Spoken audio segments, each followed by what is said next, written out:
The vision of Escaflowne has an interesting place in anime relevancy. While the story itself isn't all too grand in both the contemporary means or even when it came out, having periods in shows like Evangelion or Gundam is still recognized as an all-time classic for placing a different spin on the mech genre, fantasy isekai. Now, if you know me, you'd know I'm not exactly the biggest fan of either traditional fantasy or mech anime, which is funny considering some of my all-time favorites land in one of those categories. But what Escaflowne does with the tools it has marks the storytelling to be some of the cleanest and well-meaning narratives of its era.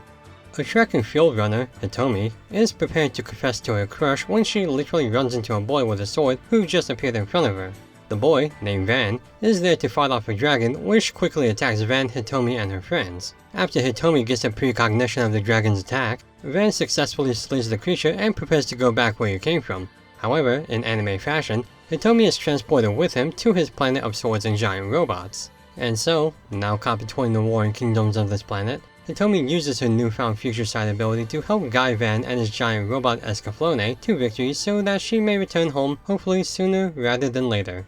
The first thing you might notice about Escaflowne is the aesthetic. It's a fantasy, but not just any fantasy, it's a 90s anime fantasy. I feel like the 90s had a very distinct look for its fantasy anime in particular, as they tend to have crisp but modest drawing patterns and sharp textured hues and lighting in shots of hand-drawn backgrounds, as well as having very 90s looking character designs. Escaflowne itself adds on to this look by way of its design of technology, with the giant armaments and weaponry pulling from sci-fi inspirations. This gives Escaflowne a solid identity in establishing its premise as this sword and sorcery world with the heavier political themes of advanced war. This also makes the translation of the differing methods of war all the more prominent. Not only do you see how numerous types of fighting have their pros and cons, but there's also the social and environmental storytelling of those cases parallel for comparisons. There's something similar out of an early Miyazaki film like Nausicaa or Castle in the Sky. They build upon this technology and tradition without having directly addressed them. They're just there, and they blend into the lore of the world as something that causes reaction rather than being reacted to.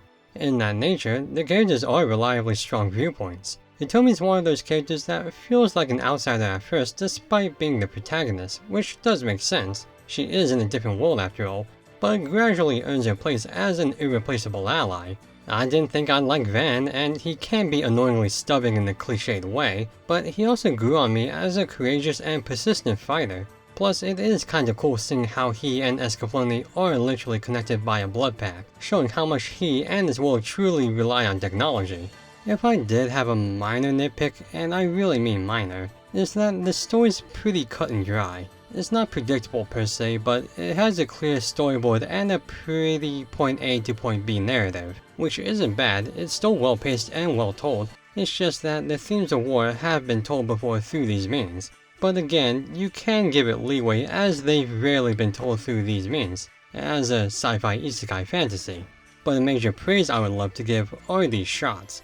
The colors, the backgrounds, the lighting, they're so good. They're very pronounced, but also pretty grimy, and they stay true to a style of a stark, fierce war zone in Middle-earth meets Gundam.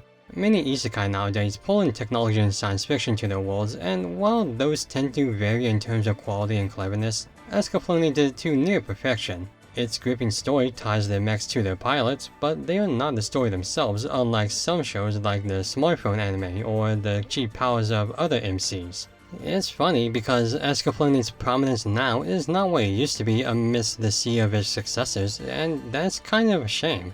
It should be remembered more and more, and while I don't think it'll fade into complete obscurity, I hope there is some kind of resurgence, because it weaves its elements of giant robots and sword fighting with elegance amongst the character stories and a solid plot of war.